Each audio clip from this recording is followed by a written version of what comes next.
আপনি তো লোভী কেন বাবা? আরেকজনের মেয়েকে আপনি বিয়ে আনবেন, আরেকজনের কলিজার টুকরা সন্তানটাকে আপনাকে সারা জীবনের জন্য দিয়ে দিবে। আপনি যাচ্ছেন আপনার সন্তানকে বিবাহ করানোর জন্য, ওইখানে গিয়ে আপনি তার সাথে ডিল করছেন।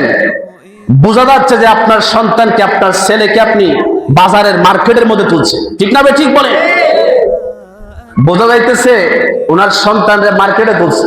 কে কত দিতে পারে, দাম কত উঠানো যায়। এই সমস্ত নির্লজ্জ, বেহায়া, ফকিন্নি টাইপের লোক সমাজ আছে কিনা নাই?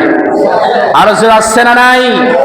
এদের মতো বেহায়া, এদের মতো নির্লজ্জ, এদের মতো ফকিন্নি আর দুনিয়াতে আর কেউ হতে পারে না। কথা বলেন ঠিক না? ঠিক। আরেকজনের মেয়েকে আপনি আপনার সন্তান দিয়ে বিয়ে করে আনবেন, আপনি কেমন করে পারেন? তার কাছে গাড়ি চাইতে শরম করে না?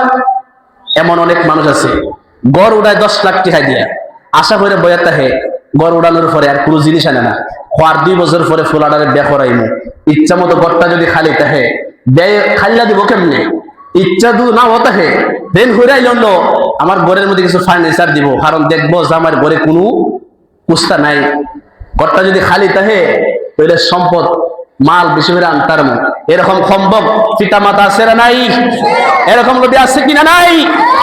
আরে মিয়া, আফসোসের বিষয় আমাদেরকে অনেক আপনার এঙ্গেজের অনুষ্ঠানে, অনেক সাহিত্যের অনুষ্ঠান আমাদেরকে নেয় দোয়া করার জন্য।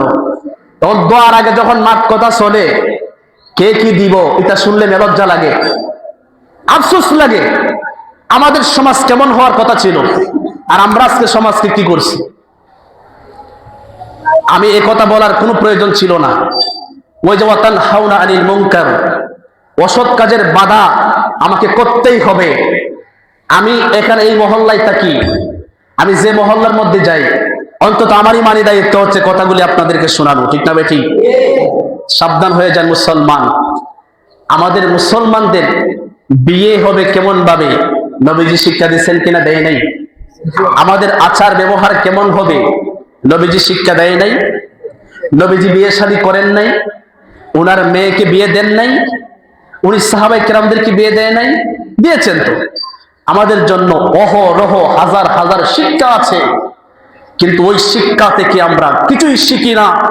আমরা শিখি কিভাবে আরেকজনের কাছ থেকে জোর জবরদস্তি করে সম্পদ আদায় করা যায়। ঠিক না বেঠিক? আরে সমস্ত মানুষ তো ডাকাত মিয়া, ডাকাত। চুর তো চুরি করে নেয়, লুকাইয়া নেয়। আর এইবার যেমন ভাবে দাবি করে ডাকাত, যেমন ভাবে পিস্তল ধরে তাড়াতাড়ি দে নাইতে গুলি মেরা দিমু, এবার এমন ভাবে দে নাইতে বিয়া করাইতাম না, এটাই বোঝায়। ঠিক না ঠিক বলে?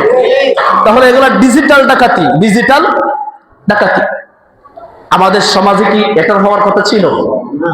মুসলমানদের রীতিনীতি কি এটা হওয়ার কথা ছিল? না। আমাদের রীতিনীতি হলো